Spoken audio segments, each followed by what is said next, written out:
vas-y, encore une fois, complètement tout seul du côté de ton choix. Accompagne bien à la sellette.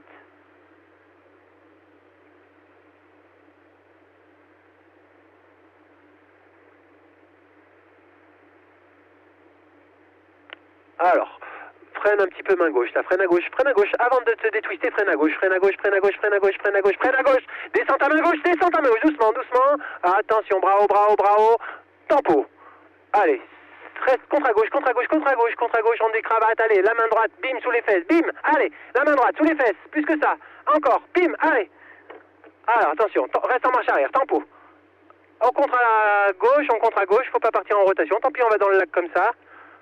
Ah, c'est dommage, c'est tout rouvert, mais c'est la baignade. Si on n'a personne en vol, eh ben on stoppe les décollages.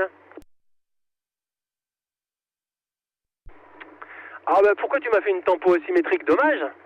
C'était tout bien là. On va pas dans la zone de baignade, hein. Ok. Bon, eh ben ma foi. Tant pis.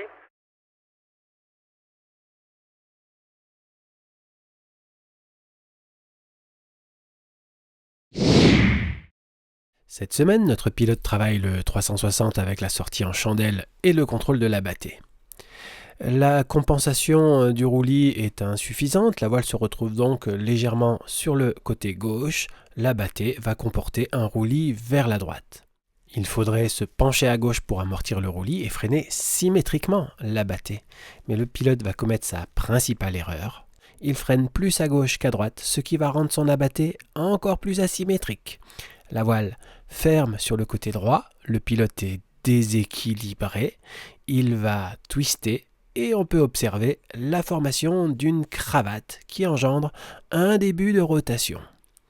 La priorité serait de contrer avec sa main gauche pour empêcher la rotation. Mais le pilote va parvenir à se détwister assez rapidement.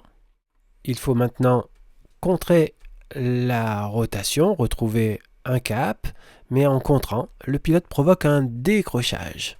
Il maintient du frein et provoque même une certaine marche arrière. Un pilote aguerri pourrait prendre l'option de stabiliser une marche arrière quelques secondes. Mais le pilote relâche les freins, la voile marque une abattée que le pilote temporise correctement. Mais la voile est toujours cravatée, il faut donc à nouveau contrer. Main gauche et sellette à gauche. Il faut maintenant tenter d'ouvrir la cravate. Le pilote va essayer avec le décrochage asymétrique. Il essaye une première fois. Le geste n'a pas suffi. Il essaye une deuxième fois et même une troisième fois. Mais au cours de ce troisième essai, la voile va décrocher car le contre à gauche est un petit peu trop fort.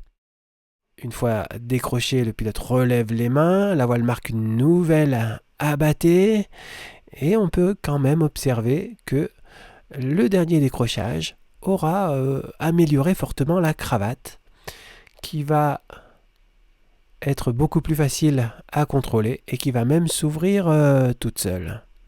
Mais il est trop tard, le pilote est trop bas. Il ne peut donc plus éviter la baignade.